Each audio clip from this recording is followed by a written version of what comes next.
Good evening, everyone. I'm going to call this meeting to order. This is the Zoning Board of Appeals meeting for March 12th, 2024. We'll start with the Pledge of Allegiance.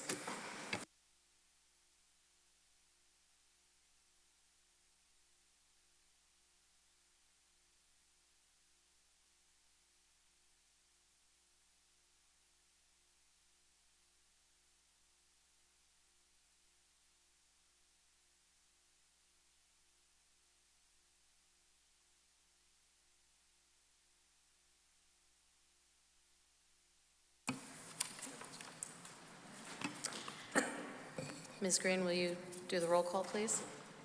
Mr. King. Here. Mr. Montano. Here. Mr. Soto. Here.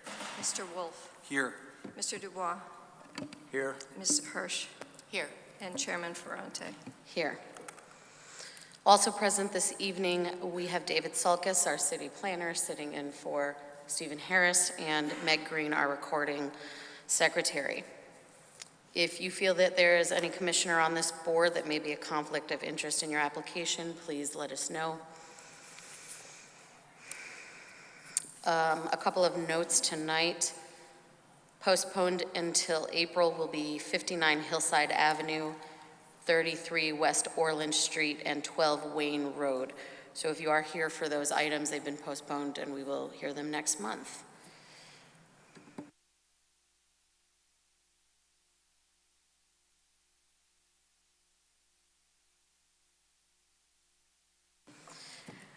Okay. Mr. Montano, will you please begin? Good evening, everyone. 528 Wheelers Farms Road, MBP 104/915/13 and 13A. Attorney Crusaden, attorney for the Village Foundation. Thank you. Owner. Varying section 3.6.4.2, front yard setback to 30 feet, .4 where 200 feet required, and side yard setback to 104.7 for pump house and generator. Site plan by Indigo Land Design.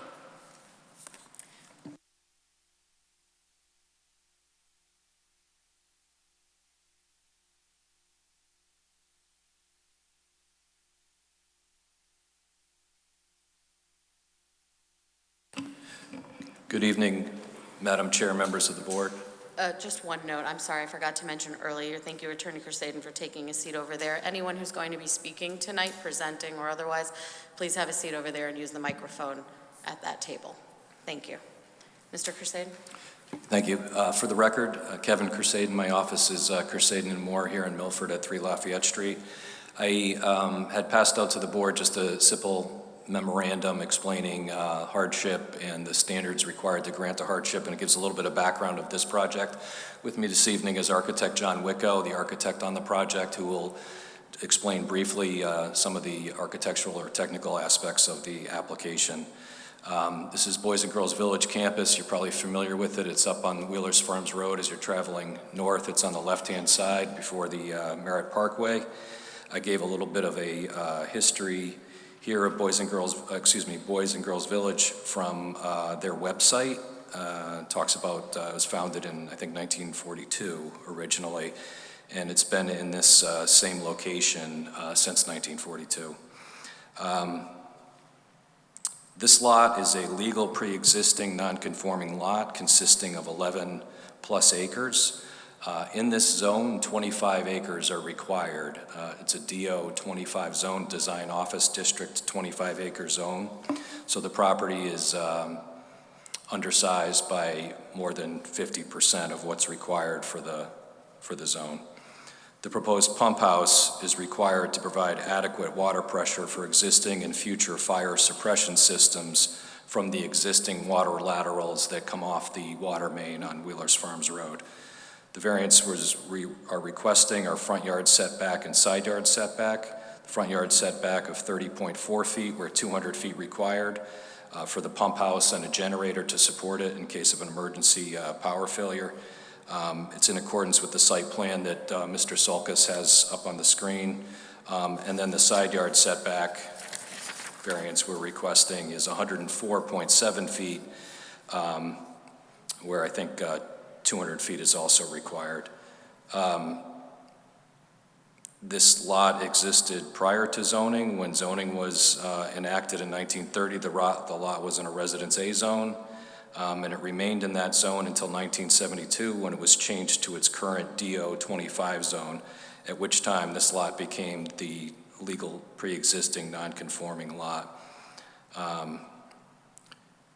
Yes, the required front yard setback is 200 feet.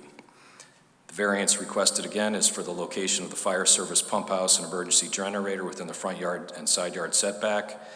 Per the project engineers who were unable to make it tonight, I think it's Land Design LLC, and the Regional Water Authority, the pump house must be located near the current water lateral. Mr. Wicko can speak to that a little bit if anybody has any questions. You can see there's a couple of water laterals on the plan going from Wheeler's Farms Road towards the compound. The proposed pump house is located between two existing shade trees in an effort to shield it or provide some type of, I guess, shading or architectural view protection from Wheeler's Farms Road. Standard for granting a variance, the board knows this, but just briefly how this meets the standards is this is a pump house. It's in compliance with the comprehensive plan for the following reasons. This is a pump house for a fire suppression system servicing an existing legal use. It's required for the building and fire codes. Like I said, it's both for existing and future uses of the property because of the elevation of the property and the topography of the property and the location of the existing water laterals.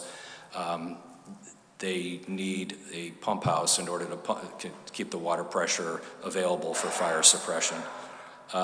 This is consistent with Milford zoning regulations and the comprehensive plan because under the comprehensive plan and the zoning regulations, it's developed, those regulations and plan are developed in the interest of protecting and promoting the public health, safety, and welfare. And adherence to the strict letter of the zoning ordinance. The unusual hardship is the lot is undersized by half. So therefore, if it was 25 acres, there would be probably theoretically other places to place this pump house. But because of the water company requirement and because of the elevation, how the grade slopes up gently from Wheeler's Farms Road, this is the only location. Just as a note, I know Mr. Harris had provided a good zoning summary on this, or administrative summary. He mentioned that there's other non-conforming lots in the neighborhood, I think, but what the standard is actually other properties in the zone, not just the neighborhood. So due to the unique characteristics of this property when compared to other properties in the DI-25 zone citywide, the application and enforcement of the zoning setback regulations to this particular piece of property results in an unusual hardship, prohibiting placement of a pump house and generator in the front and side yards without a variance. And John, would you like to talk about it briefly?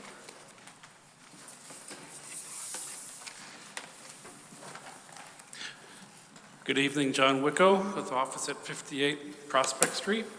The pump house is just a utility building. It's not habitable by anybody at the village. It's minimal in size, 14 by 14. Submitted were some engineered drawings that show the equipment and its location and placement. We also tried to keep the height down as low as we could. The code requires that service personnel can go in through a regular door, and they need height and width to change out and service the valves and hookups. The height is 11'4", and the architectural style is the same as what we used on what they call the program services building, which is the building to the south of this parking lot, which is the one that you see from the road with the fence and all that. That's really it. I could talk about some technical things, why it needs to be here and those, but Kevin did a good job with explaining that. But I could answer questions. John, one question. What's power in the unit? Is it a diesel or electric? What's the pump house powered by? It's the generator Jenny. to back up, and it's the electric Okay. that will run it. Diesel generator? Gas or? Gas. Gas. Cool. Thank you. Question on the, when I drove by the property, I saw a green pipe coming up out of the ground. Is that approximately where it's going to be? You know, I haven't been by recently, so I don't know. Looks to be about the spot. I was just wondering if It's that's in exactly between, it. the landmarks will be the two ash trees.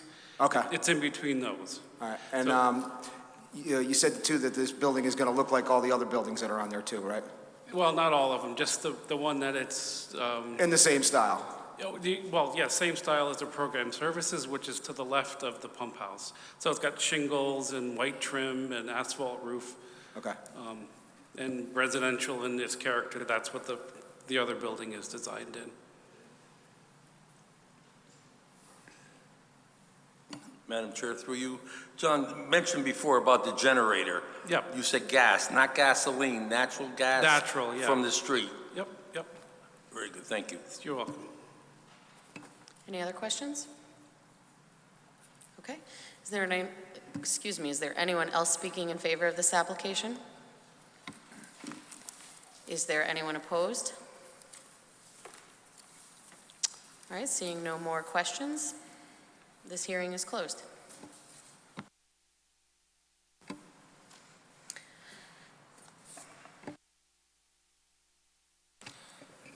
I move to approve as presented the petition of Kevin Crusade, an attorney for the Village Foundation Incorporated, owner, vary section 3.6.4.2, front yard setback to 30.4, where 200 feet required, and side yard setback to 104 feet, 0.7 feet, for pump house and generator.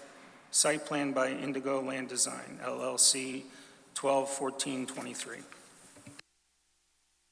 Second? And discussion on the motion? I personally don't have a problem with it. All my questions were answered. Undersized lot for sure, but also pre-existing Boys and Girls Village prior to the zone change. I did drive by and see the trees. It looks like a small enough place up front, understanding all of the complications with the water company and the building codes, et cetera. So I'm okay with this. I don't have a problem with it. It's a necessary utility that they have to put in, so I don't have a problem. It looks like the rest of the property, I think you're going to be fine. Okay, ready for a vote then. Mr. Soto? With the motion. Mr. Wolf? With the motion. Mr. King? With the motion? Mr. Montano? With the motion. And I'm with the motion. Motion passes. Mr. Montano?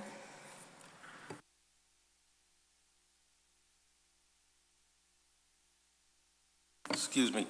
Number 9, Little Pond Road, MBP 39/615/5A, R10.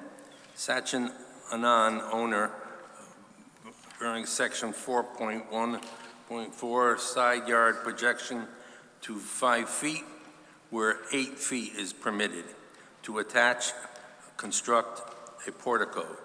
Surveyed by Paul Stowell, 2/16/22, revised 9/13/22. Good evening, Madam Chair and members of the board, Mr. Sulkus. For the record, again, Kevin Kersaden, my office is at 3 Lafayette Street here in Milford. The variance for section 4.1.4.1 is a side yard projection. You get an automatic 20% of a projection off of the side yard, so in this, without a variance. So in this particular case, the side yard This is the chosen side yard. There's 2 front yards, and there is 1 rear yard. At the start of the construction a couple of years ago, this was the yard chosen as the side yard. So you receive 20% of a yard, so if it's 10, but not to exceed 4 feet.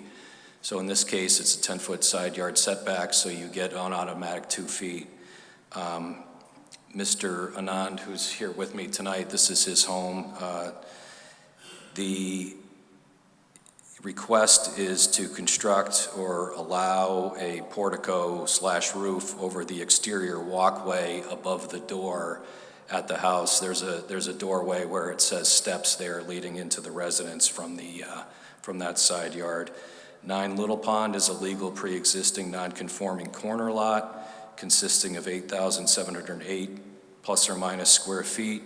It was originally created on a map of Morningside property from 1912 and recorded as map number C200 on the Milford land records.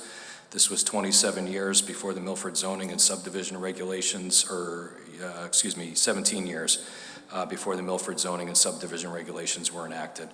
The lot is 52 plus on Ridgewood and 138.9 on Little Pond.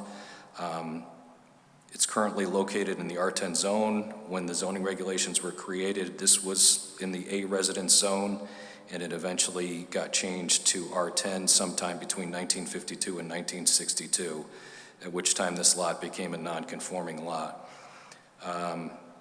The R10 zone requires a minimum of 10,000 square feet and 70-foot width. The width of this property on the Ridgewood side is, I believe I said 52.3 feet.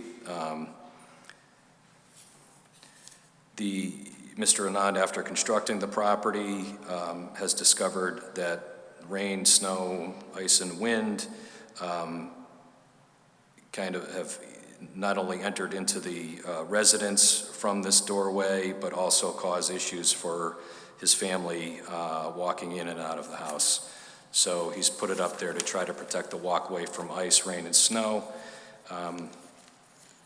I provided a memo talking about the standards for granting a variance, the comprehensive plan. This is in compliance with the comprehensive plan, single-family use in a single-family R10 zone. Other properties, single-family homes have roofs over doorways, protecting them from the weather for the same reasons. The house itself is zoning compliant. The foundation and the house proper complies with all the zoning regulations, which is difficult on a corner lot when you have 25-foot front yard setbacks, and then you also, I think it's a 25-foot rear or 20-foot rear, 20 or 25-foot rear setback. So the house itself complies with all of the zoning regulations.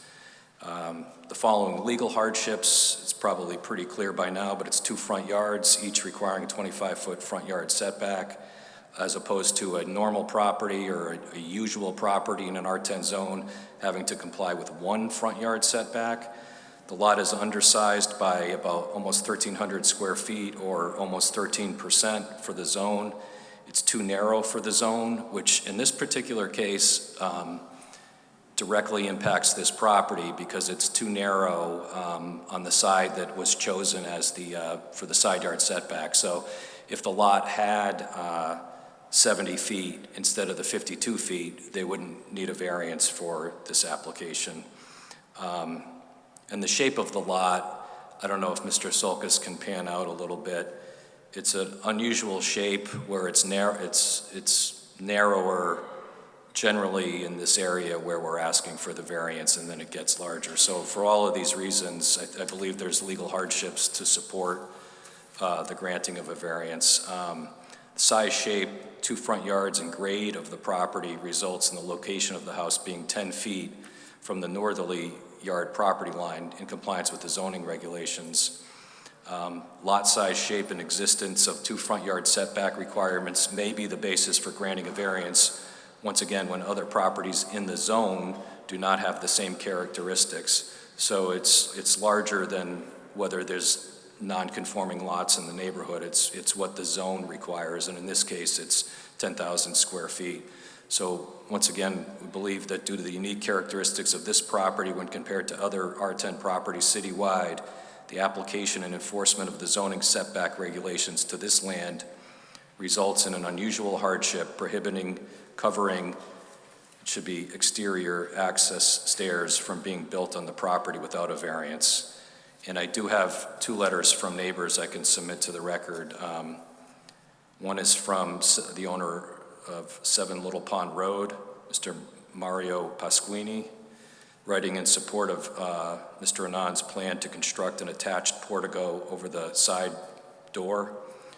He has no issue or hesitation with this plan moving forward, and the same letter of support from 10 Little Pond Road, Lisa Gagliardi. I believe 10 Little Pond Road is across the street.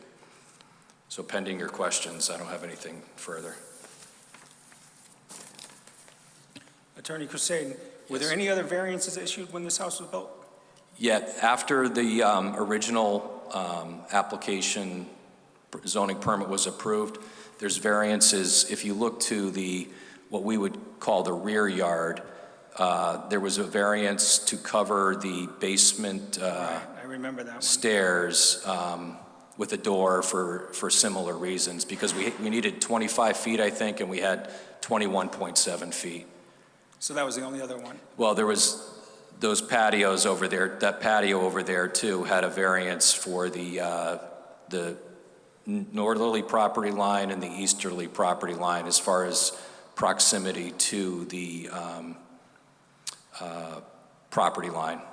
So those were the variances that were granted with that, for that side of the property. So this portico, is it just a roof only, or are they putting sides on it? It wouldn't be enclosed. Okay, so it's just a roof. It's a roof. I drove by, I don't know what the final plans would be for it, but I think that, I don't know if it's going to be supported by 2 pillars or whether it's going to be cantilevered off Gotcha. the side of the Okay. house. Yeah, All right, thank you. you're welcome. What's the dimensions on it? Do you know the dimension?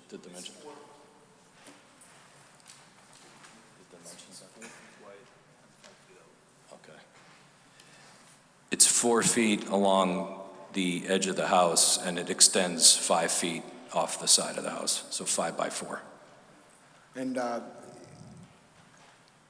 this is a doorway, so you don't get rained on while you're looking for your keys. Is that the idea? Yeah, correct. Okay. But I talked to Mr. Anand about it today, and I don't know if it's the location and which way the wind blows over there, but he does say that the rain comes in through the door, even with the door closed, blowing in. Okay, and I have a question. Correct me if I'm wrong, but the variance for the cover over the basement stairs, that was after this house was built, correct? Yes, correct. Right. And when was this house built? When did you finish it? 2023, 2022 timeframe. Okay, and it was a tear down, new construction? It was a vacant lot. Vacant lot, okay. So the house was built, and then there was a post-built variance request for the door over the basement. What about the patio? Was that with the building application while it was still a vacant lot, or was that after the house was built? So I was involved in this, so Sonny, correct me if I'm wrong, but my understanding is the application was submitted with the cover for the basement and the patio for just the regular zoning permit and was approved. And then Mr. Anand built it, is that correct? Or built most of it? Sir, feel free to Yeah, come. so I'll ask Mr. Anand to come over and talk about it, but my understanding is that it was submitted, it was approved for certain aspects of it, and then the stairs for the basement came out further, and there was an interpretation by DPLU that enclosing it was an attachment to the house or an extension of that existing structure. So it led to the variance requirement. And we had discussions back and forth. I remember I had discussions back and forth with Mr. Griffith, and I think Stephen, about whether a variance was really required. And then the determination was that a variance was required. So did I, do Okay. you want to add to it or no? Okay. So that's my recollection. So it was, And the patio? it wasn't planned, it wasn't, it was approved originally largely as submitted, and then there was interpretations after the permit was issued that certain things required variances or they needed to be removed. So typically, patios, I don't know that you need a variance for a patio normally. In this particular case, because of the grading, the patio is attached to like a little retaining wall, and then that triggered the requirement for the variance. So there was some interpretation issues after the original permit was issued. Okay. And, I mean, you can probably see where I'm leading. I'm just wondering why a brand-new house is after the fact asking for or requiring so many variances, and these, I mean, it's putting a roof over a door is a pretty basic part of a house. Why was that not considered during the initial application when the house was built brand new on a vacant lot where you can see exactly what you have to work with? Right. I'll have Mr. Anand respond to that part of it, but like I said, the other variances, my recollection were that they were submitted, they were approved as part of the zoning permit, construction started, and then there was an interpretation that a variance was required. But go ahead.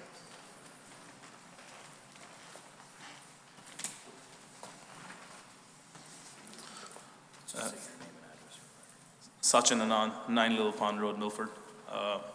So I understand where we're going with this, like why this was not done at the time of the construction. So, as I say, we learn as we go kind of thing. So when we built that door on the side, we didn't think that we're going to use it to the extent we are using it now.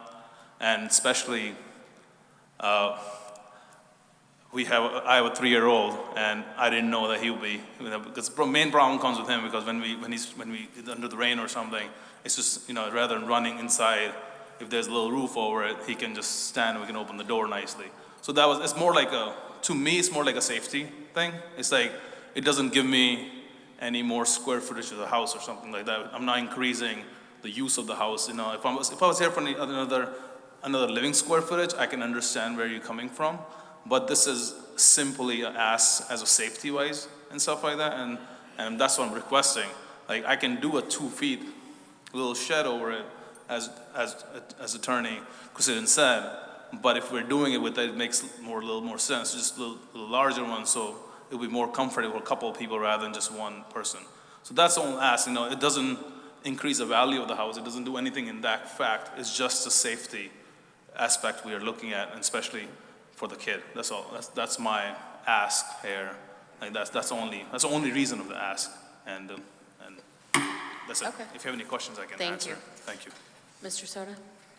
Attorney Hussein, if the portico is 5 by 4, that landing must be 5 by 4. Didn't that landing require a variance? The landing and steps? Yes, that's correct. There was a variance for that as part of the, So if we're building above it, wouldn't that variance kind of cover the roof? So there was a variance for the steps. there's a variance for the steps. Over the years, the interpretation has changed, and it's gotten to be much more specific, so that previously, if you got a variance for, 8 feet or whatever, then it would be, or 4 feet or 6 feet when, 10 feet required. It could theoretically extend down the whole side of the property line. And Mr. Griffith and his office have worked diligently to clarify that and make it very specific to the actual application. So the answer would be that in this case, because of that, the way that these variances are handled and interpreted, we would not automatically get that additional coverage of it. But it is, And I think it was obviously an oversight by Mr. Anand and his family based on the fact that they didn't anticipate that they were going to use that entryway as much. But the lot itself still has several hardships that if the board saw fit, it would support granting of a variance. Well, so the steps have a variance, but the roof doesn't. The roof needs one now. That's correct. Okay, thanks. Attorney Crusaden, if the board permits this coverage, would the applicant agree to not enclosing the sides? Yes, he would. He'd also be prohibited based on the same argument or the way that they interpret these variances. It would just be limited to the plans as presented. Any other questions? No? Okay. Is there anyone else speaking in favor of this application? No? Okay. Is there anyone opposed? Please come up, state your name and address, and say what you'd like. Yes.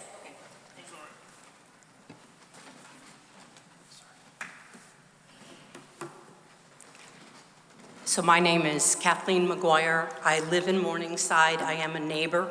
I don't live adjacent to his property. I live at 29 Hilldale Court and have lived there for 45 years.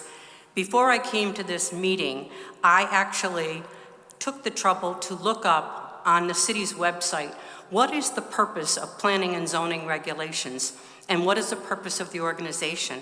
And it says, essentially, you should obtain planning and zoning approval before construction, reconstruction, extension, enlargement, moving, or altering any existing building or another structure, as well as prior to the use or occupancy of any land, etc.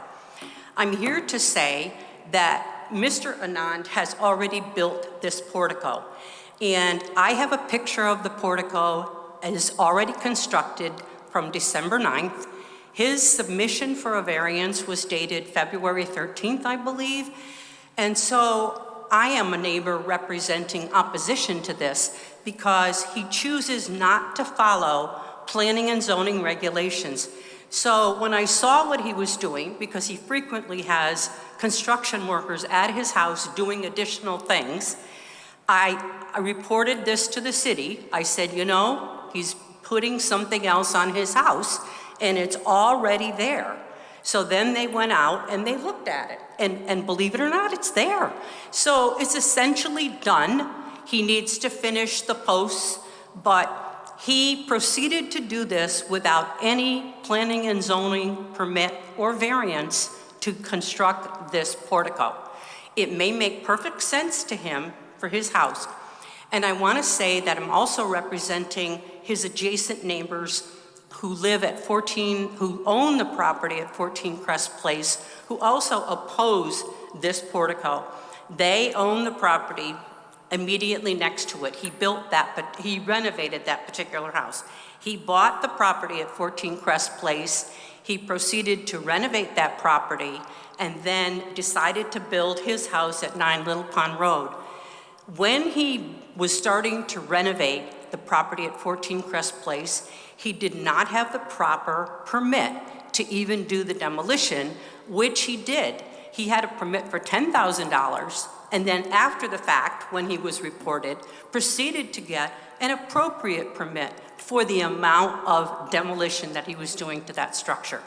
So I'm here today to say that I don't think it's right that if we have planning and zoning regulations, that people are allowed to just put those aside, try to pretend they don't exist, to do whatever they want to do to add anything to their house. And again, this portico might make perfect sense. We get a lot of rain in that neighborhood, and it gets into your house if things aren't done right. So again, I'm here to represent opposition, as well as for 14 Crest Place, a property that is owned by Tina and Tony Franchi. Thank you. Ms. Hirsch? Thank you. Good evening, Madam. If Mr. Anand had come to this board prior to erecting the portico that you allege he has already erected and is in place, would you still be opposed to it? I am not sure, because I feel that since he has come into Morningside, he has come in as a developer, not as a neighbor. And then he happened to decide to live there, because he's been developing numerous properties around the city of Milford. And so it's one thing to come in as a neighbor and want to be neighborly, but it's another to then continually try to skirt the regulations for whatever he does. And so I'm concerned that if we approve this, this is just one more time that he gets away with not coming for the appropriate approvals before beginning construction on something. Any other questions? Miss, do you have anything in writing from the owners at 14 Crest? I'm sorry, I couldn't understand you.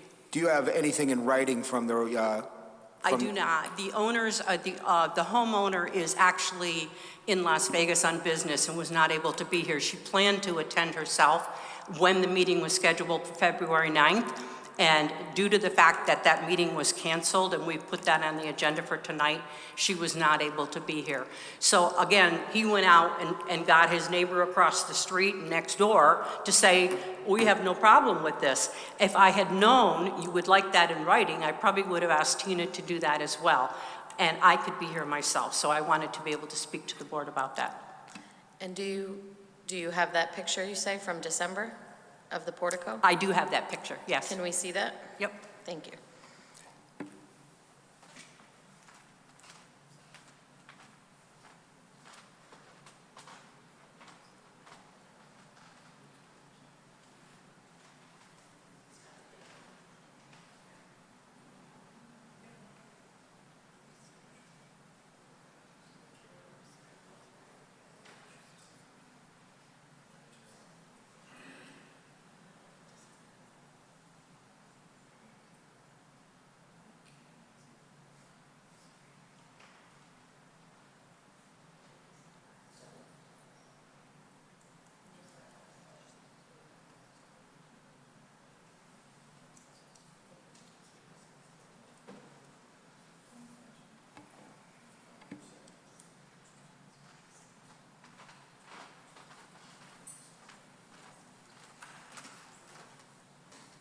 Ma'am, would you be able to submit that photo to the record by emailing it to Ms. Green? She will give you her email address after the meeting if you can submit that to us. Who do you want me to submit it to?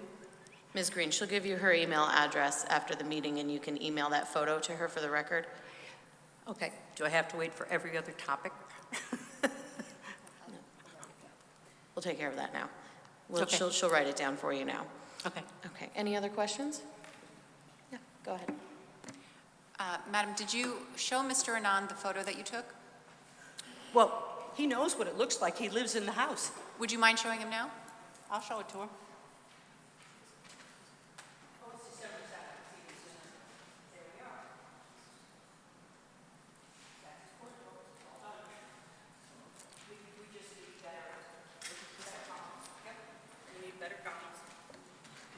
So.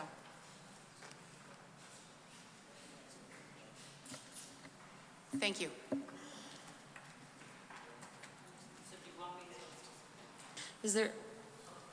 Thank you. Is there anyone else opposed to this application? Oh, yes, hold on, 1 second. Attorney Crusaden, since I asked this nice lady if she had anything in writing, do you have anything in writing from the neighbors that spoke up for him? You know what? Why don't we just hear from everyone who's opposed, and then we can go back to Attorney Crusaden Okay. and the applicant. Please state your name and address for the record. Okay. Good evening. My name is Suresh. I'm the owner of 125 Ridgeview Drive. My house is the second house across the street. I recently bought my house for over $1 million for the openness of the area and unobstructed sea view. If he builds an extension to this portico, I am concerned that it will block my sea view from my 2 floors.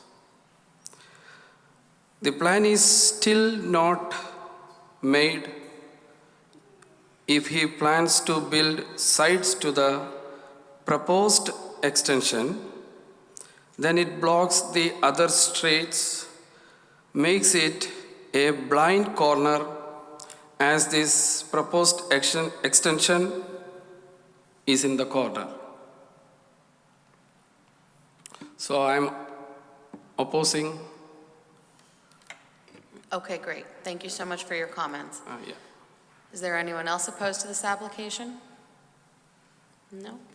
Okay, Attorney Crusaden, I believe there's some follow-up questions for you. Thank you. Okay.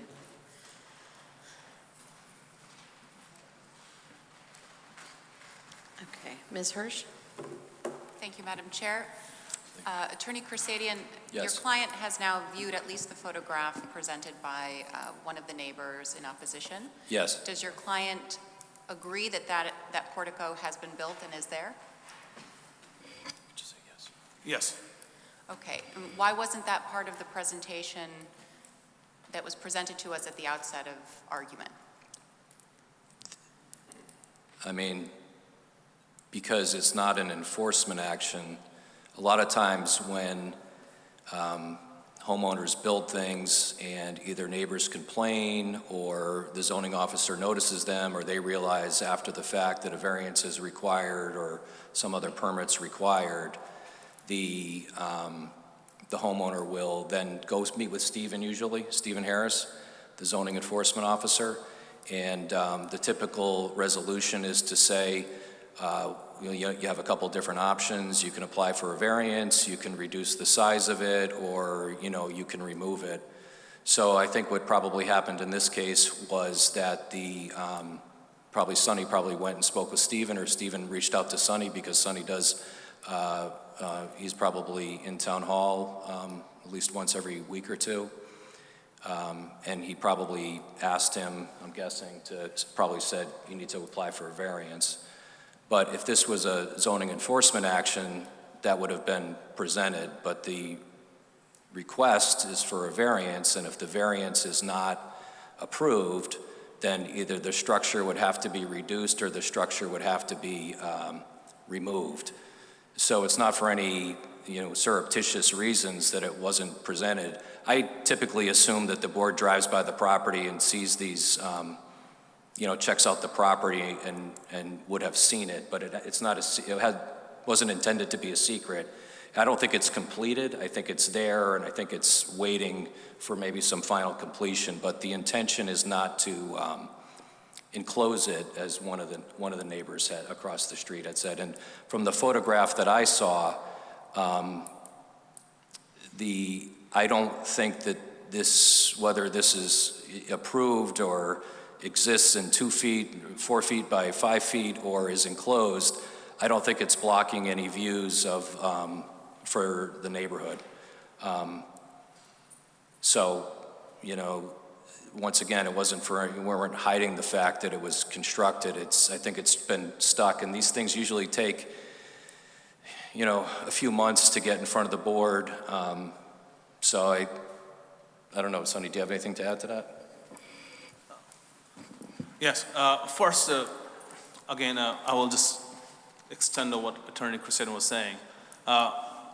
It happened while I was out of town first. I told my workers to do it, and sometimes they just go there and they do it without, because I was in India for almost more than a month. I left like December 7th, and I came back January 14th or 13th or 14th. So as soon as I heard from Stephen Harris from zoning department, we did not finish it. We left it the way it is. It's supported by 2 pieces of wood right now. It's nowhere finished, whatever you want to call it. So yes, we did it the way we did it, and then we got called from zoning officer, and we did all the necessary steps, calling building department. We waited.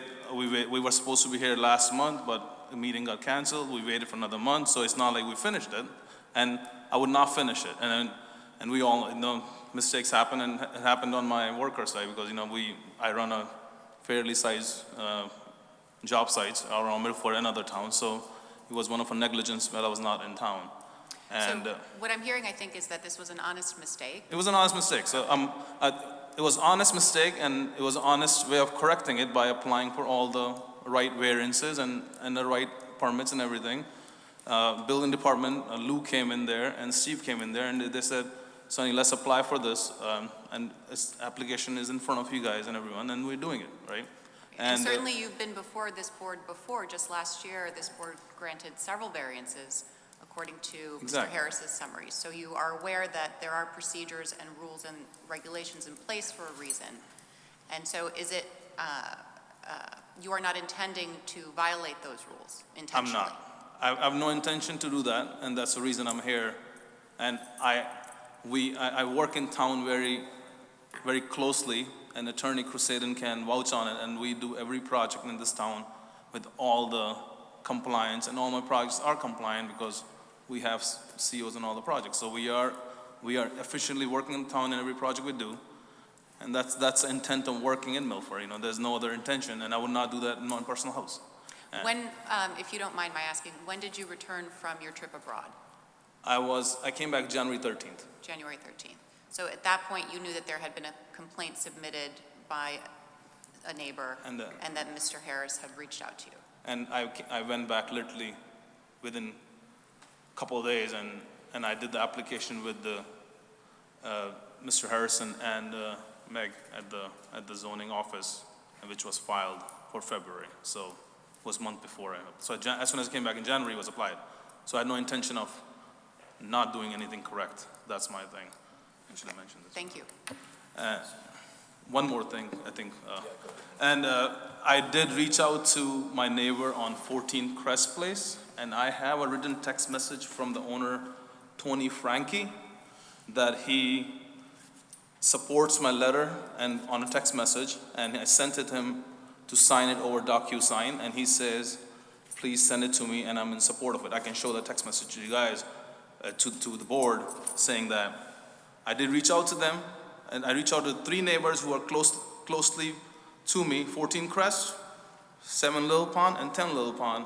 I have reached out to them, and they all gave me either verbal and written, which are signed by them, and from Tony from 14 Crest, I have a written text message saying that he supports my variance. So I have, if anyone wants to see it, I can show that as well.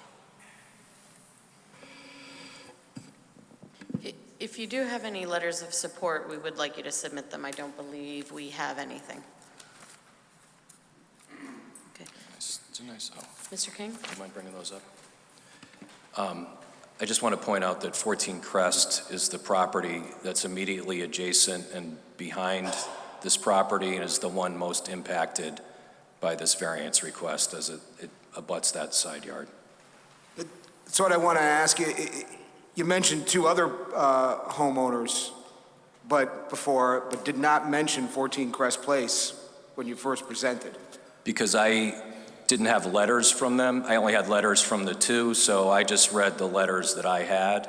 I knew that Mr. Anand was talking. I said, if you get an email from him before the end of the hearing, let me know and I'll share it with the board. So you just got that from the owner just now? He received a text message earlier, but I was looking, I thought the board would want to see some letter or email, not just a text message.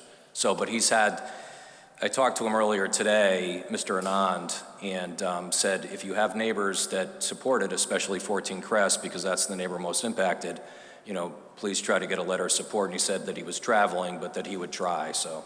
Well, because from what we heard over here, 14 Crest is not okay with this, but, now we're being told they're okay with this. Well, I don't know who the neighbor spoke with at 14 Crest. I know that Sonny's been talking to Tony Frankie, I don't know if he's one of the owners that's traveling. I don't know if it's husband and wife or. Their husband and wife. Their husband and wife, I promptly talked to Tony, and I have messages from him directly saying that. So, not that I'm saying what was presented earlier by someone else was incorrect, But I'm saying this is the information I have from the neighbor. So, yeah, I would also just like to add that the woman who spoke earlier, I think it's, I don't mean to mispronounce or forget, I think it was McGuire, is not an aggrieved party, and her house is over 500 feet away from this property. So just to put everything into context, not that the neighborhood doesn't have a right to speak out, but they wouldn't, someone 500 feet away wouldn't typically receive notice of the hearing. And I would also like to point out that she also agreed that in that neighborhood, the rain and the wind blows the rain in the door, and that she's not necessarily against it specifically. She's against the fact that it was built without the permit. And again, I don't want the board, I try very hard to be very honest with the board. I don't want the board to think that we were trying to hide that. I just thought that everybody in Stephen's zoning compliance review and maybe the board visiting the site would have already seen the fact that it was partially or constructed or on the side of the house. So I apologize for that. Okay, thank you. Well, right now, we have two letters of support and two neighbors who have stood up in opposition. So unless anybody else can stand up or submit another letter of support or opposition, then those are the four neighbors that we can consider here. Madam Chair, Yes, Mr. Sulkus. I just want to correct a statement that was made earlier. A statement was made as to what the genesis of the application was to the Zoning Board of Appeals. It was, in fact, a notice of violation, which is up on the board. That notice of violation for construction of a portico without a permit at 9 Little Pond Road was issued on January 17th of 2024. Yeah. Thank you. I just want to point out what I meant was this was not a zoning enforcement action that we were responding to. This was a variance application in response to the notice of violation. Okay. Are there any other questions? No. We've heard from everyone in favor, and ma'am, we don't typically take rebuttals from public comment. Our applicants are allowed to respond, and that's where we stand. But we have heard. I have an email, I have a text message from Tina, so obviously Tina and Tony Franchi are on the same. If both of you can submit whatever letters of support you have for support or opposition, then please do so. And until those letters are submitted, we can't, or notes or text messages, we can't verify it, and we will go with the two neighbors who spoke in opposition and the two signed letters that we have received. Okay?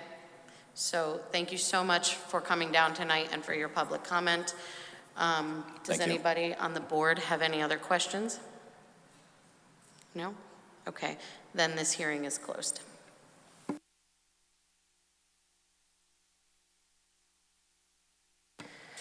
Mr. Soto. I move to approve as presented with the following modification of the portico never being closed in. The petition of Sachin Anand, owners, varies section 4.1.4, side yard projection to 5 feet where 8 feet permitted, to attach, construct the portico, surveyed by Paul Stovall, 2/16/22, revised 9/13/22. Second, Mr. King. Okay, discussion.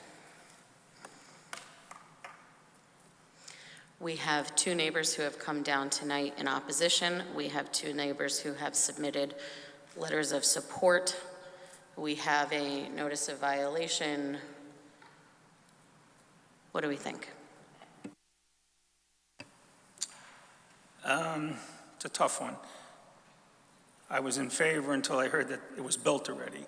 And then once I heard it was built, but there was a variance for the steps. So I thought if you had a variance for the steps, you didn't need it for the roof over it, but obviously you do. So I kind of in favor of it.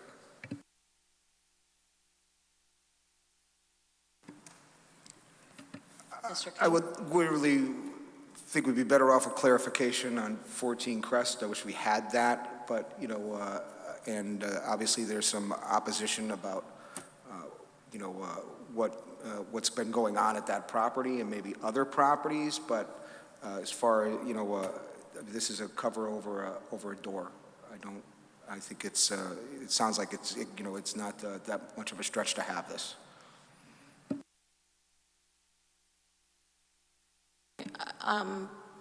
I appreciate both of your perspective. I agree with you, Mr. Soto. The stairs are already built. The roof line, typically, that's how it's been interpreted in the past. But we're asking for more variances for individual items, which I don't think is a bad thing. The sticking point, but we've got 2 neighbors for, 2 neighbors against, kind of a wash, but the sticking point for me is that it's already been built. And I will admit, or I will accept that it's an honest mistake, but this is an applicant who has built several houses in town and understands the process. So I think that's a point worth considering.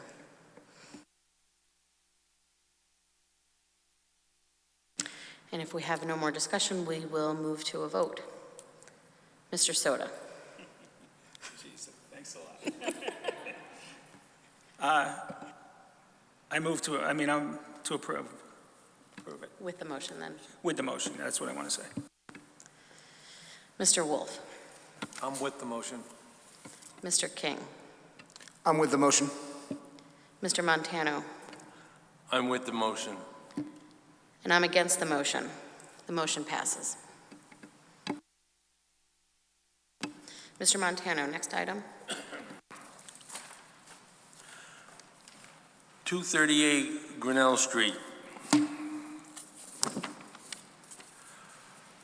MBP 52/937/31A.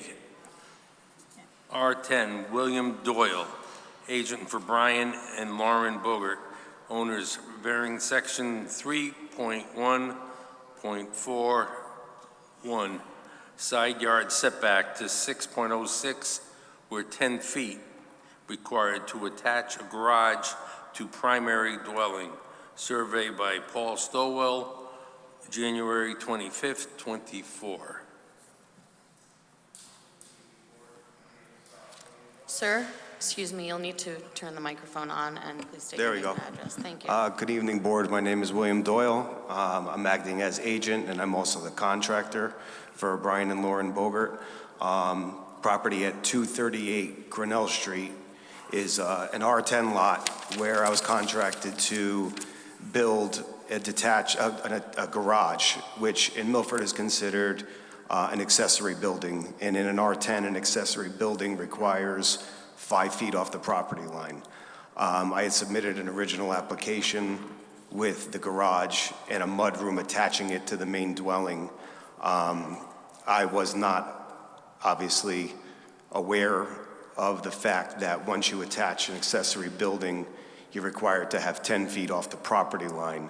And this is where I was made known that we had an issue and needed a variance, and that's when I contacted Paul Stoll and had a survey done and submitted an application, which I both paid for personally, the application and the survey for the customer for the oversight on my part.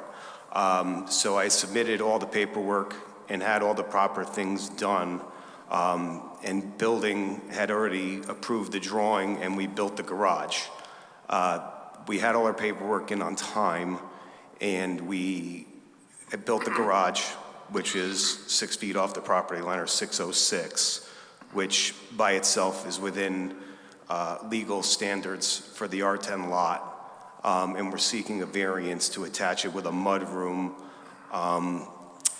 to the main dwelling. Now, the house is located on the corner of Grinnell and Plains Road, which is like an obtuse angle, which creates a weird shaped lot, which pinches the property lines in the back and kind of makes it a lot more difficult to adhere to the guidelines of the setbacks.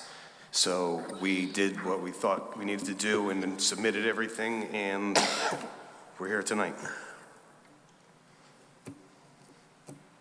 Okay, thank you, Mr. Doyle. I would just like to take a step back and review the timeline, please. When did you submit the plans to the building department?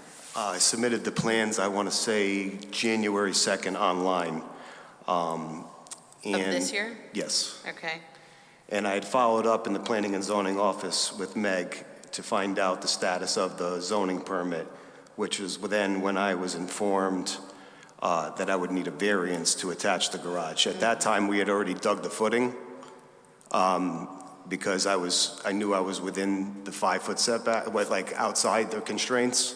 So we had dug the footing. So having the footing done, she's like, you're going to need a variance. So what we did was I resubmitted the permit with the accessory building, the garage separately. So I have a permit for the garage to be constructed and needed the variance to attach the garage with the mudroom.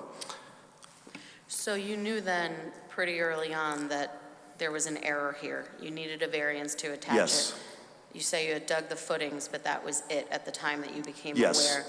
So why is it all built at this point when we're sitting here right now trying to decide the status of the variance? The garage is built, and last month we were supposed to have the meeting, and we had snow. I drove by a couple of weeks ago and there is a mudroom built as well. There is a connection of the There garage. is. With the impending weather and the constant ice and snow and the time of the year and the setback of the 30 days, I had already lost the 30 days for them. And from my understanding, it wasn't going to be an issue attaching it, taking the proper venues. And obviously, I thought I would have the permission to. So we attached it to keep the snow and ice from going in between it so that we could move along with other things, and everything inside of it is at a standstill. But it was the original drawing that was given to building that was approved. So in that sense, the structure was like passed, but as far as planning and zoning, it has not been yet. But as soon as the application went to planning and zoning, the issue was brought to your attention. So with just the footings dug at that time, construction could have stopped until this issue was cleared up? So what I did was separated, I redid the drawings and built the garage separately, and it was not attached. So we built the garage freestanding, which is on a foundation. There is no foundation connecting the garage to the house. It's built on two beams that span from side to side, so it's like a floating deck between them, so there is no actual foundation in between them. Any other questions?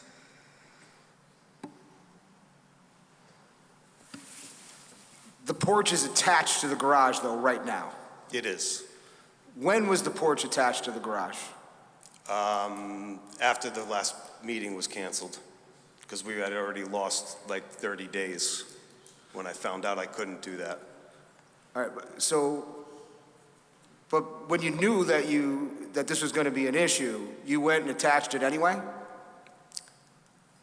In the efforts to save time and running a small business and being contracted to be there in what are sometimes the slowest times of the year, with my own financial situations, I did not see applying for it post or after would be an issue, considering it's not outside the garage. It's in between the house and the garage was legally built.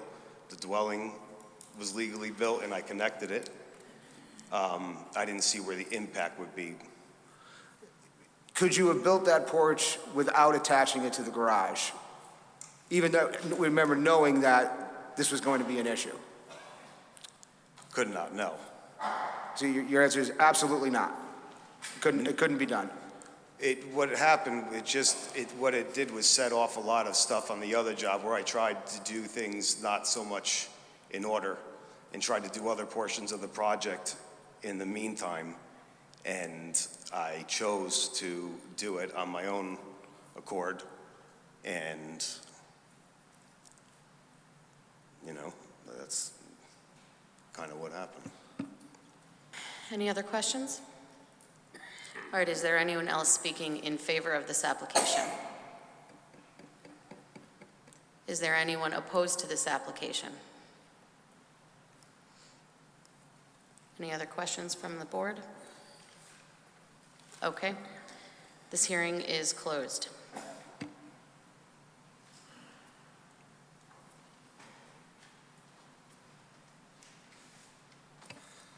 I move to approve as presented the petition of William Doyle, agent for Brian and Lauren Bogert, owners, vary section 3.1.4.1 side yard setback to 6.06 feet, where 10 feet required to attach garage to primary dwelling. Survey by Paul Stowell, 12524.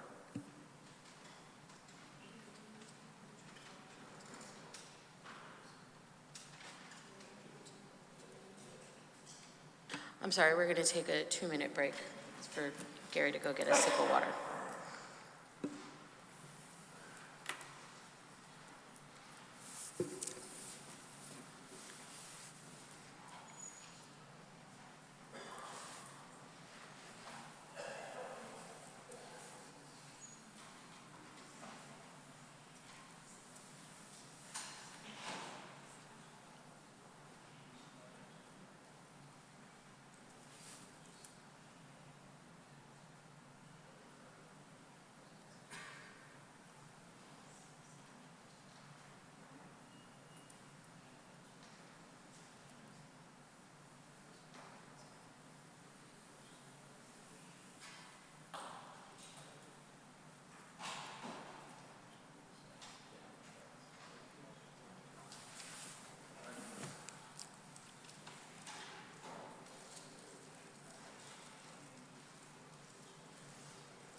You guys ready?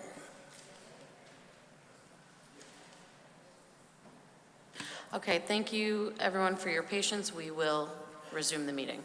Okay, we do, did we get a motion? We need a second on the motion. Second? Thank you, Mr. Wolf. Open for discussion. Okay, well, here's the problem I have. He knew when he put the footings in that he had a problem, but then he still went ahead.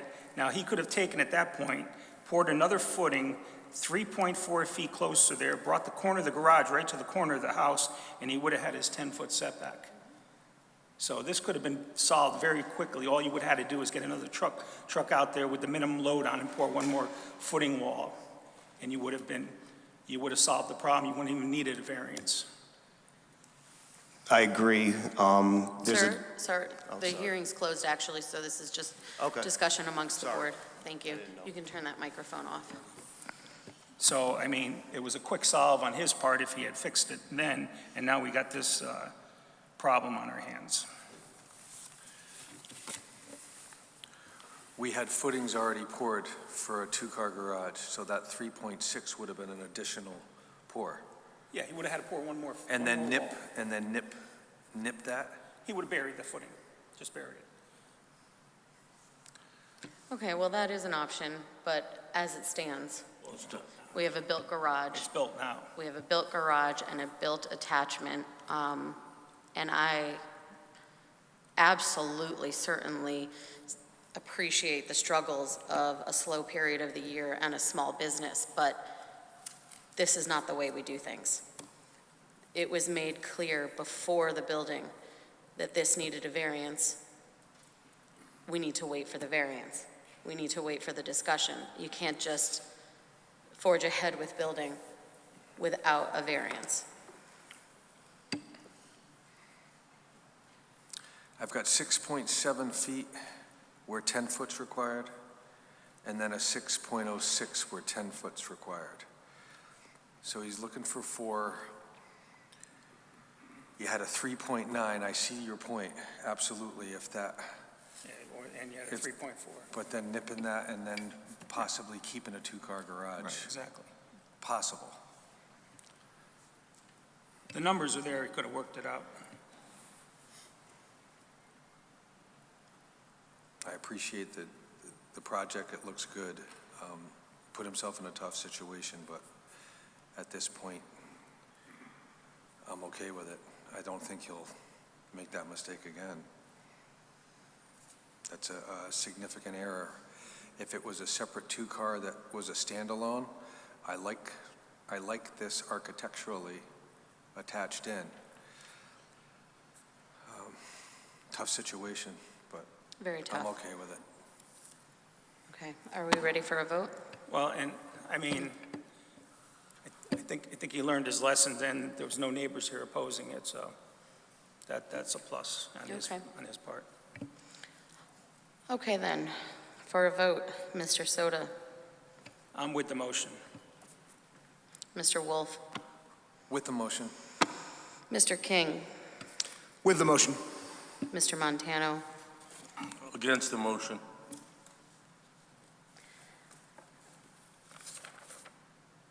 and I'm with the motion. It passes. Mr. Montano, next item.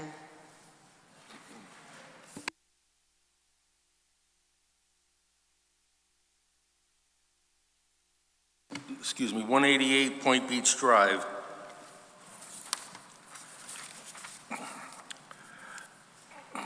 MBP 30/644/3, R.75 and 12.5. Thomas Lynch, attorney for Robin and Jenna Renuado, owners, varying section 4.1.4, front yard projection to 6.5 or 16 feet permitted for deck. Section 3.1.4.1 side yard setback to 3 feet where 5 foot required to build addition. Survey by Codispoti Associates, revised 12/19/23. Good evening, Madam Chairman, members of the board. Just for the record, my name is Thomas Lynch. I'm an attorney with the law firm Lynch, Trimbicki, and Boynton, and my office is located here in Milford at 63 Cherry Street. And I have the pleasure of being here tonight with my clients, Jenna and Robin Renato. Jenna and Robin are the owners of the property at 188 Point Beach Drive. They purchased the property some 2 years ago, and we're before you tonight with an application for them to do some remodeling to the house, to construct a small addition off the back of the house requiring an extension of the existing side yard setback on the west side. It's a required setback of 5 feet, and the current house was constructed with a 3-foot setback, so the addition is just going to carry the 3-foot setback back for the size of the addition, which is some 10 by 12 feet. The second variance is for a second floor deck to be constructed off of their master bedroom, wrapping around the side, facing out towards the unimproved city street known as Westmore Road, that is located on the easterly side of the property. So just by way, a little bit of background, I was involved with this property back in 2016. Mr. Sulkus, I'm sure, remembers that we brought a application under Section 824 of our general statutes to allow for the property that previously was owned by Charlene Adams to be basically divided into 4 lots. The 2 lots on Point Beach Drive, which are Jenna and Robin's house, 188 Point Beach Drive, is one of the lots that was approved on a re-subdivision map. The second lot was approved as part of a 642 certification of the lot next door, which is the property owned now by Brian McDonald at 184 Point Beach Drive. And then there were two rear lots that Ms. Adams had certified by Linda Stock, our former zoning enforcement officer and town clerk, a wonderful lady who's now deceased. But she certified those lots, I believe, back in 2006 and 7. And as I said, in 2016, we went before both the Planning and Zoning Board and the Board of Aldermen to have the two lots that are constructed in the back at 16 and 20 Westmore Road accessed by a driveway rather than a fully improved city street. So that portion of Westmore Road that David's running the cursor over now, that is the driveway that was approved by the Planning and Zoning Board and the Board of Aldermen to access those two rear lots. And now the driveway that exists for this house comes in off of that as well. So the current house is a 3-bedroom house. It's some 1,700 square feet. It was, again, built probably back in the 1930s or so. The other four houses that comprise this property were built in 2017, 2018, 2019. So what Jen and Robin want to do, and if we go to the pictures, I think there's, we've submitted elevation shots from Joe Rousseau of JMR Design, who's put together the plans for the house. The picture that David's showing you now, if we can turn it sideways. There you go. Okay. So this depicts the deck that's going to come off the second floor master bedroom. It projects into the front yard because this property is located, it's a little strange, but we actually have two front yards here. We have Point Beach Drive and we also have Westmore Road. So we have to have a minimal projection because of the fact that Westmore, even though it's only a private driveway, we have to adhere to the zoning regulations for the projection. So that the projection request is to have the deck go 6.5 feet off of Westmore, where you're only allowed a 16-foot projection. That's the permitted in that zone. It's zone R75. David, if you can go to the next elevation, it shows the addition. Those are the floor plans. This is the addition out the back. So it's just an extension of the first floor living space with an additional entrance to the house to the rear.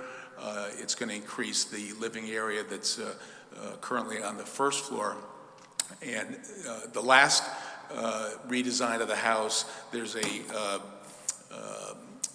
sort of a widow's walk at the top that is zoning compliant. It's just going to be reshingled and a small deck in the front of that so Jenna and Robin can have views out of that going out to Long Island Sound, and David's now showing that. So there's no zoning involvement with that. It's just the deck that's on the Westmore Road side, and then the addition that follows out the current setback of 3 feet on the house on the west side. And the property at 188 Point Beach Drive is owned by Brian McDonald. He would be the person most affected by the small addition going out to the back. It's only some 10 by 12 feet. I do have an email from Mr. McDonald that I submitted to Meg this afternoon. She did upload it onto your website. I do have a copy of it with me, but he did send an email saying he's fully supportive of this application. So that's it in sum and substance. The hardship is the irregularly shaped lot And again, with the two frontages, we have to hold the setbacks off of both Westmore and Point Beach. So the projection of the deck going towards Westmore does require the requested variance, but I think we all know that the purpose of setbacks is to create spacing between houses and residences, and there is no residence on that side. It's just the private driveway. So unless the board has any other questions, that's the extent of my presentation to you. Thank you. Attorney Lynch, if the deck projection on Westmoreland were a side yard instead of a front yard, would this proposal be compliant? No, because there's a larger, I think it's 25 feet is the frontage in the R75, whereas it's 10 or 5 or 10 and 10 on either side. So this actually creates more space than if it was a side yard. Any other questions? Madam Chairman, Attorney Lynch. Yes. I grew up in Point Beach, Atwater Street. I can't place Westmoreland. Is it more towards Morningside? No. Or towards? No, it's a great question. So the only Westmore that probably you're aware of, Gary, is when you turn in off of Melba Street onto Atwater, that V shape right there, that left jog, Yes, yeah. where there's only two houses. I think the Correct. Chases used to live on Westmore. Yeah. Okay, that's a paper street that runs all the way to Point Beach Drive. So because of the wetlands and the marshland, Westmore was only developed back in the 30s and 40s when those houses were built. There's only 2 or 3 houses that were built when the road first went in, and then I represented Buddy Field in probably 2006 or 7, and he built a couple other houses at that end. But it would dead end right there, even though it was a paper street. It would extend all the way to the end of Point Beach Drive, and David has just brought it up on the... Does the property demand pilings? Is it elevated? This house now is Yes. already constructed. This is just for the addition. Just for this, Yeah. okay. But is it on pilings? No. Is it- No? No. Okay. And if you look at the map, Gary, you see Westmore coming in off of Atwater. Yeah. On paper, it goes all the way down to Point Beach Drive, but it's really only improved with about 4 or 5 houses at the north end of the road, and then the 2 houses that Roland Skinner built on this property when it was divided in 2020. That's down at the south end of the road. But in between, it's all marsh. Thank you. Yep. Any other questions? Okay. Is there anyone else speaking in favor of this application? Is there anyone opposed? All right, with no more questions, this hearing is closed. Mr. Soto? I move to approve as presented the petition of Thomas Lynch, attorney for Robin and Jenna Ronaldo, owners vary section 4.1.4, front yard setback to 6.5 feet, where 16 feet permitted for deck, section 3.1.4.1, side yard setback to 3 feet, where 5 feet required to build addition. Survey by Codispoti Associates, revised 12/19/23. Second? We have a second. Okay, open for discussion. Any thoughts, Mr. Soto? I don't have a problem with it. It's within reason. Architecturally appropriate, I like it. What was that? I couldn't hear you over the train. Sorry, the train's excused.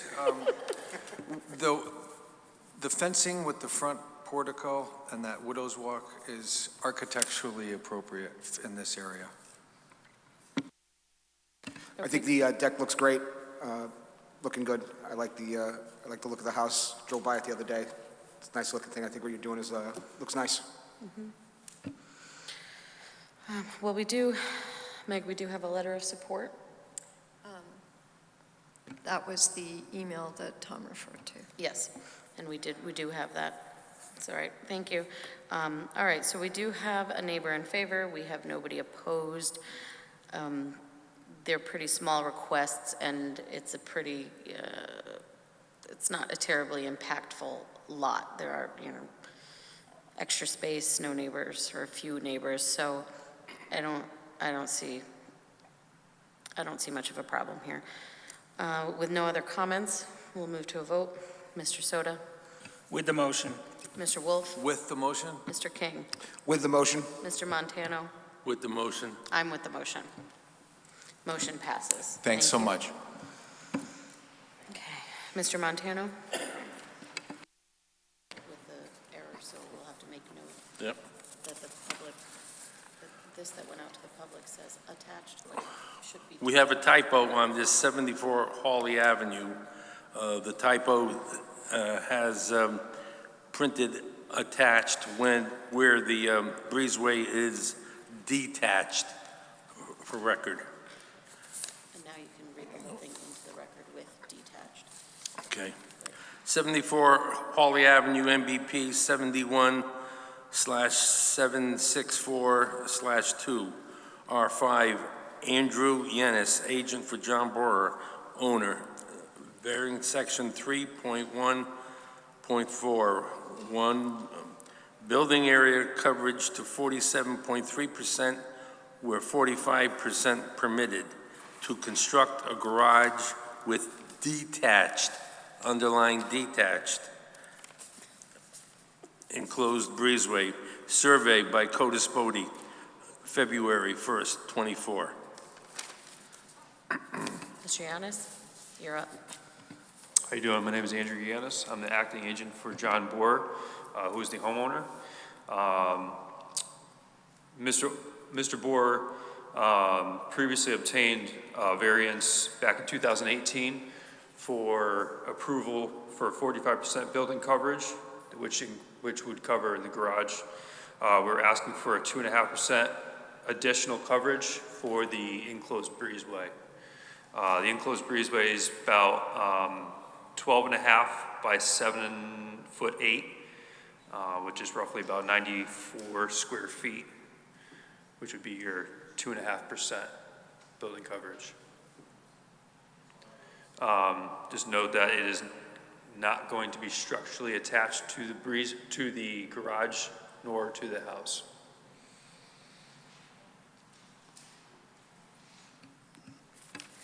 Do you know the square footage of this lot?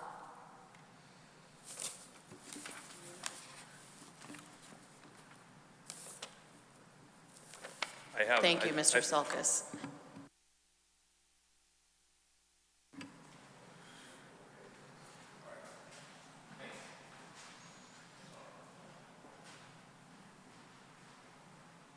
Thank you. Okay, so 5,000 square feet required, 4,000 existing, undersized lot. Okay.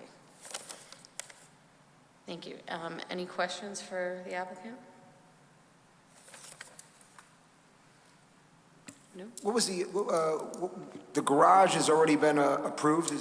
It's been approved, yes. The garage is approved. So now you're just trying to get this breezeway. We just wanted to have an enclosed breezeway from the house. I'm just trying to add to it for them. Madam Chair, Yes, Mr. Sulkus. and just for clarification, Thank you. the breezeway has to be detached, fully detached from the garage, not Fully. structurally, not sort of. It has to be a freestanding breezeway. If they would like to attach it to the garage, they would need a different variance. But the variance they're asking for is for lot coverage, which they would need in either case. So just for Because the record. we have an approval for a detached garage. Correct. And if the breezeway was attached to the garage, then the garage itself would actually be too large under our zoning regulations and would require a variance. So And if it's attached to the house, we Then- need setback variances. there would be, different variances would be needed. Different right. Right. So, yes, thank you, Mr. Sulkus. As a point of clarification, this request is for a building lot coverage variance for an enclosed breezeway, but fully detached from both the garage and the house. Correct. Thank you. Yes, Mr. Soto. Is any of this built yet? No. Okay. How do you Mr. deal Wolf. with rainwater between the properties if it's completely detached? How do you accommodate We would do like a flashing detail. into a gutter? So there will be gutters on both sides of the breezeway. But are you talking about between, like, Yeah, from the if you're siding? exiting the garage, going through that breezeway and entering the house, are you going to have a gap in between both sides? We would use like a flashing, but not attach it to either, so if it's attached to the breezeway. To divert the water to the gutters. Right. Correct. So you got an eave, okay, I understand. Mr. Sulkus, what is the minimum distance on each end of the breezeway being detached? I cannot answer that. That's a building code question. But from a zoning perspective, as long as it's not attached, we would be happy on the zoning side. Okay, and that's why we're here, zoning. Okay.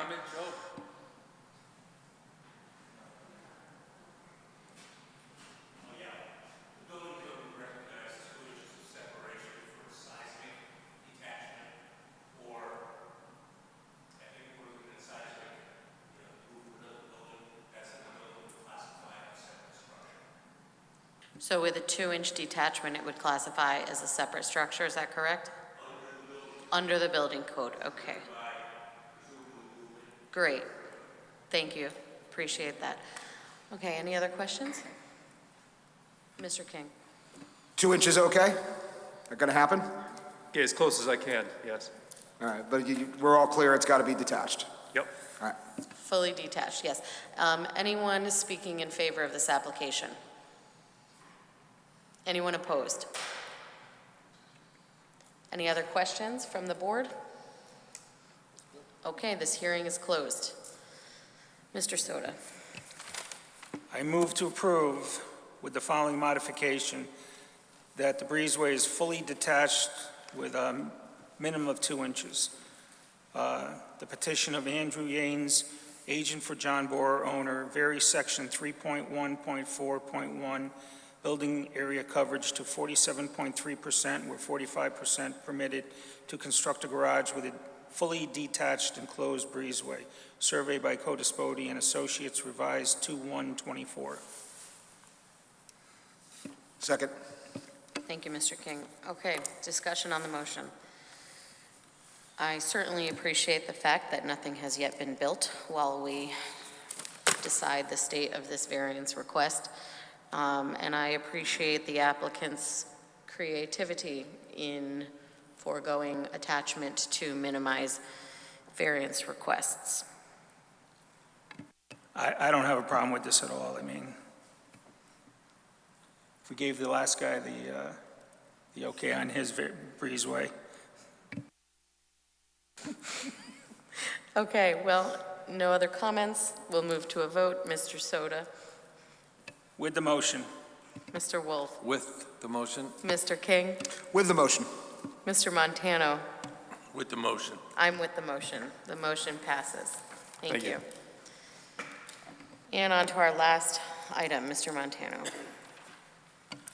Madam Chairman, 12 Overton Avenue.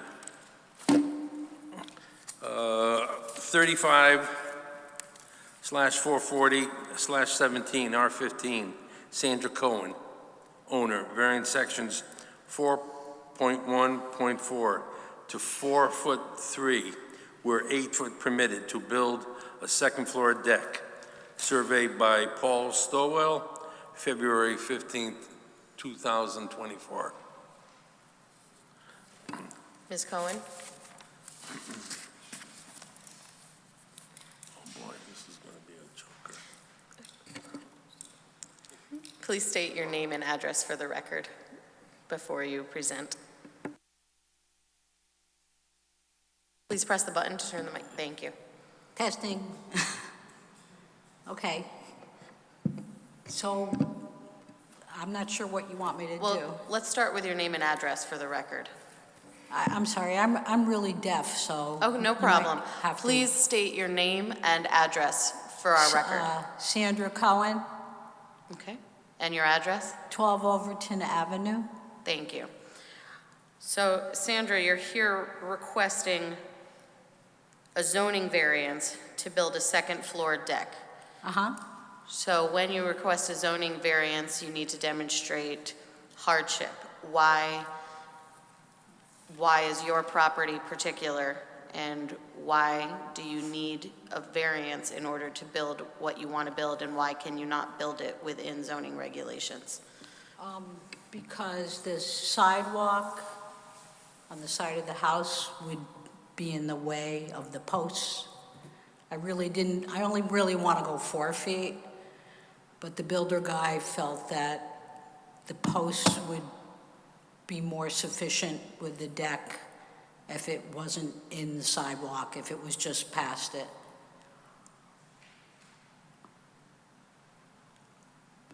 Okay, so this, I'm sorry, Mr. Sulkus, can you zoom out just a little bit? This is going to be along the side of the house, correct? I'm sorry. Thank you. Thank you, Mr. Montano. Okay, here we go. So this porch is going to be along the side of the house, correct? It's not in the back? It's on the side of the house. It's on the side of the house. And it's going to be 6 foot deep and 10 feet long along the house, correct? 10 feet wide and 6 feet out. Okay. We could still go 4 feet. I don't have a problem with that.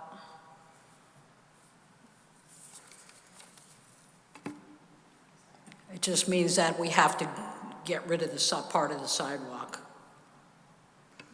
If you went 4 feet instead of 6 feet? I could accept 4 feet. Okay. Well, that would certainly minimize the variance request. That would bring it to... I think I'm allowed 2 feet, right? Yes. Okay. Is there any variance required for the width of the deck? It could go the Mr. full... Sulkus, I mean, that So- goes hand in Full hand side of the with house? the projection, Does that correct? require a different...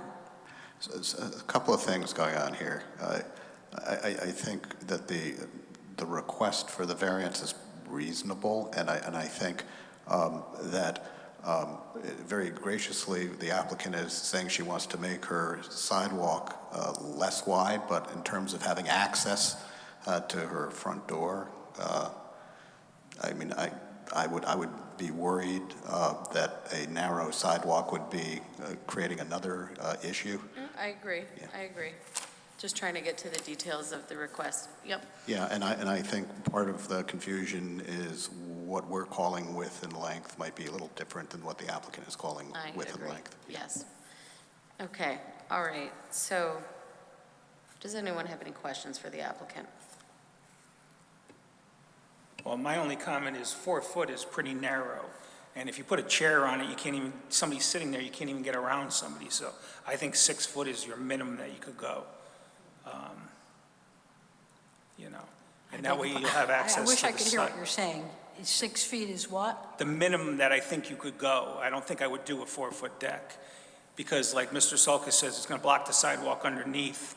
And if you try to put a chair on a 4 foot deck and It's walk. kinda tight. It's very tight. Yeah, but Great. So it's we better have than nothing. better than nothing. Well, we have 6 feet requested. I mean, I Why would don't- prefer 6 feet if I could, Okay. if the committee Well, would that grant is, that. that is the request on the table, so we will look at that. Is there anyone in the room in favor of the application? Anyone opposed? Please, ma'am.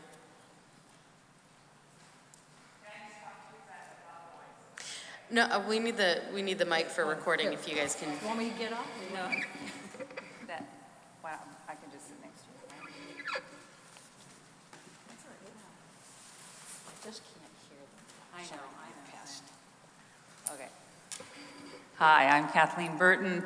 My husband and I, David Burton, we live next door at 10 Overton.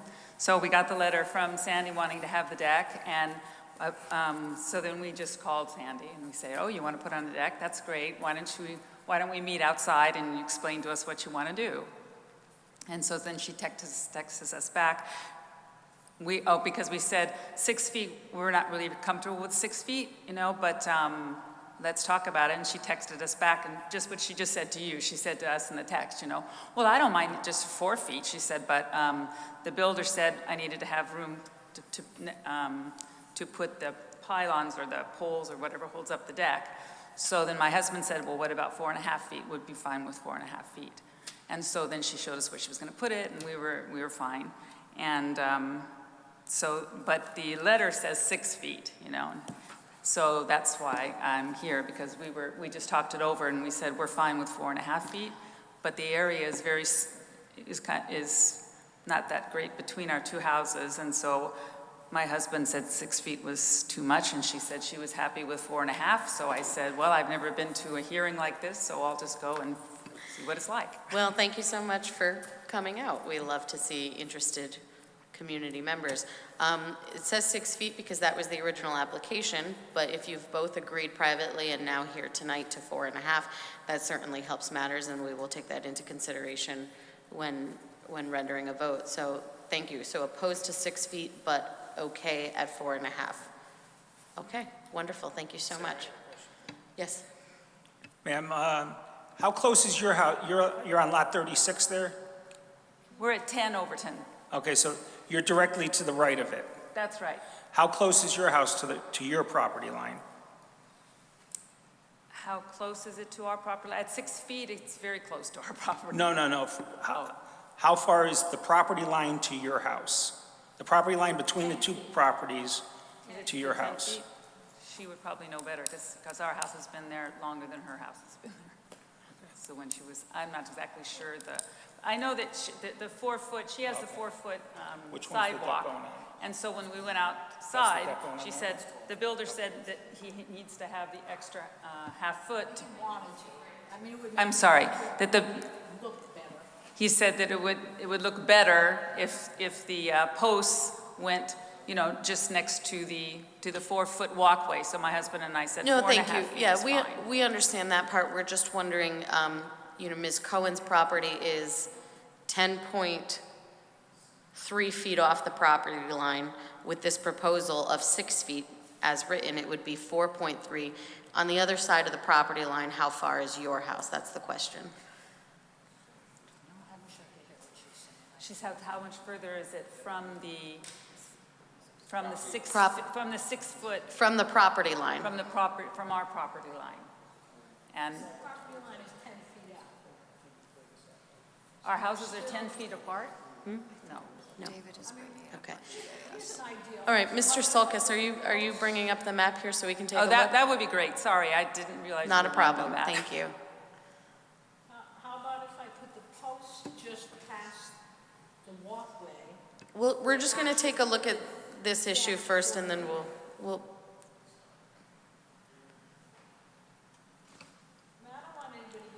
So Just a moment, ma'am. We're just going to look at the map first, and then we'll. So this Do is. you want to try the photometric, David? Yeah, no, well, I have it right here. Right here, so, just trying to get it to zoom. From my house to their property line is 10 feet. Yes, we understand. I'm trying to zoom in more. Yes. On the other side, I think it's like a 6 foot setback on the other side. But what does that have to do with it? It's all part of, it's a question from one of our commissioners. It's part of the consideration. So this is as far as I can zoom it in. If you turn on the photometric over here. No, because you don't need it, because this is showing where the property lines are. This is 12, this is the property line's 12, and here is 10 right here. So here, this is the difference. I can't zoom in any closer. 12 is farther off of the property line. I'm sorry, 10 is... You think? 10 feet? Well, number 12 is. Yeah, 10 is a little closer to the property line than 12. No, I know. It's about 5. Yeah. The lot is 40 wide. Yeah. Am I talking the wrong answers? No. The property line from where my door... Ma'am, if you have something to say, we really need you to, we need you to sorry. speak into the microphone, please. From the side of my house to the property line is 10 feet. Yes, thank you. I was trying to Setback, determine how I'm much... allowed 2 feet, I want to just extend I an additional 4 feet. We understand that. I was just trying to determine how many feet was between the two houses. How many feet between? Yeah. I have no idea. How many feet is it from your property line? Yeah, that's what he's asking. Oh, I don't know the particulars of her property. Okay, thank you. No, we're trying to look on the map, and hopefully we can get to a determination. If not, we will carry on the discussion. Listen, Thank if they're you. happy with 4.5 feet, It's more than 10 feet, though, I think. It looks like about. let's give them the 4.5 feet. I agree. And call it a day. Yes, okay. You got me. Are there any other questions for the I just applicants? want to build a deck. I just want to make sure we're clear with these, because we've spent so much going back and forth. You would be okay with a 4.5-foot deck, correct? Yes, we both agreed on 4.5 feet, yes. You would, and would you too, I would miss? accept that, yeah. My only concern is is my builder going to be able to get a post in the ground if it's only a half a foot? I mean, what's the requirement for a post to hold up a deck? Going to be 10 to 12-inch sonotube, but he could also undermine the sidewalk and put the sonotube up to the bottom of the sidewalk and then put the 4x4s down into the sidewalk. He And just- could, I mean, it'd make it a little Yeah. difficult to get into my house, but, Well, you know, it'd be kind of tight. we walking don't through 2 know how feet. wide your sidewalk is, but I don't think it's more than 4.5 feet. So the post would be 4.5 feet to the outside of the post. So I think you'd be okay. Is a half a foot enough for a post? You can use 4x4s, which are 3.5 inches square, to hold it up. Madam Chair? He said that you could use 4 Yes, by Mr. 4, Sulkus. 3.5 inches. Just to let you know, I got the measurement Is that code? to make the, Just a moment, ma'am, we've got another I mean, discussion. I don't know Yes, the answer Mr. to that. So if the- that's- Just a moment, please. Mr. Sulkus. so on our GIS system, based on the GIS system, the measurement between number 12, from the wall of number 12 to the wall of number 10 is 18 feet. David, does it show how wide the sidewalk is or no? I can measure it. Okay. Yeah. The sidewalk's 4 feet, isn't it? Your sidewalk is 4 feet. 4 feet, yeah. It's 4 feet. Sandy says it is 4 feet. Well, then your post would be outside the If sidewalk. the post is only a half a foot, then 4.5 is fine. Yes, I mean, as long as it's safe. Of course. I just don't want it to fall in on me. So, Mr. Soto, that extra half foot would be enough to bring the post in? Right. You could Okay. put a little bit of the sonotube under the sidewalk, but you'd be fine. Okay, wonderful. And the post wouldn't be on your sidewalk at all, because your sidewalk's 4 feet. He's saying that it won't be on your sidewalk at all. Okay, The beach. that's fine. Okay, wonderful. All right, with no other questions and nobody else in favor and nobody else opposed, this hearing is closed. Ma'am, you can turn off your microphone. We're going to discuss and take a vote. Thank you. Okay, Mr. Soto. Okay, I move to approve as presented with the following modification. A deck 4.5 feet by 10 feet. The petition of Sandra Cohen, owner, vary section 4.1.4 to 4. Well, that's going to change, right? The 4.3 feet is going to change, right? Right, so we're going So we from have to 6 to add- 4.5. we have to So that'll add, be 1.5. A foot and a half to that, right? Yeah, So what's that going to be, 5.8? Okay, I'll start it over again. I move to approve as presented with the following modification. The deck will be 4.5 feet by 10 feet. The petition of Sandra Cohen, owner, varies section 4.1.4 to 5.8 feet, where 8 feet permitted to build second-floor deck, surveyed by Paul Stowell, revised 2/15/24. do we have a second? Second. Thank you, Mr. King. Okay, discussion on the motion. We came in with a 6-foot deck proposal. We have one neighbor opposed to 6 feet, but both the neighbor and the applicant would agree to 4.5. Sounds reasonable to me, and everybody's happy. Any other thoughts? I just want to say how nice it is that the two of you could come here and figure this out and be agreeable. Looks like you're more than friendly with each other. Don't think it's always that way, so it's nice to see. Thank you, Mr. King. Okay, with that, we'll move to a vote. Mr. Soto? With the motion. Mr. Wolf, With the motion. Mr. King, With the motion. Mr. Montano, With the motion. and I'm with the motion. It passes. Thank you very much. Thank you, ladies. Thank you for coming in. All set. Motion approved. You're welcome. Okay, agenda items concluded. On to new business. Any new business?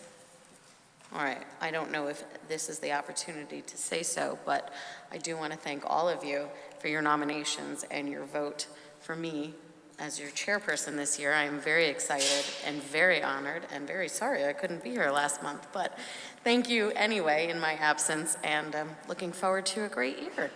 Thank you. Like, Okay, and thank you. And congratulations to Gary, our new secretary. Okay, any old business? Staff update. None this evening, other than to let you know that Stephen Harris, your zoning enforcement officer, is recuperating well. Wonderful. Thank you, Mr. Solkis. Hey, Meg. I did have an item. Yes. How do we feel, you don't have to answer it this month, but should be thinking about it. I send out those small summaries every month of what's coming up. We could convert that to email and then the links to the full plan set when the agenda's ready. Is there any objection to changing that procedure? Is anybody going to be sad without their little mailing for me every month? So no more paper copies? No more paper Just be copies. electronic? The link works great. Yeah, that's Okay. great. Any so without objection, we'll switch? Sounds like it. Great, Yep. thanks. Wonderful. Thank you. We have to approve last month's meeting minutes? Yeah, that's next. That's right. It's right here. Did everyone look at the minutes from the last meeting? No, but I'll approve them anyway. I guess to motion to approve the minutes. I make a motion to approve the minutes. second. Second, all in favor? Aye. Wonderful. And do we have any applications for next month? We have the 3 postponed and 2 new ones as of now. Great. Okay, well, if that's everything, then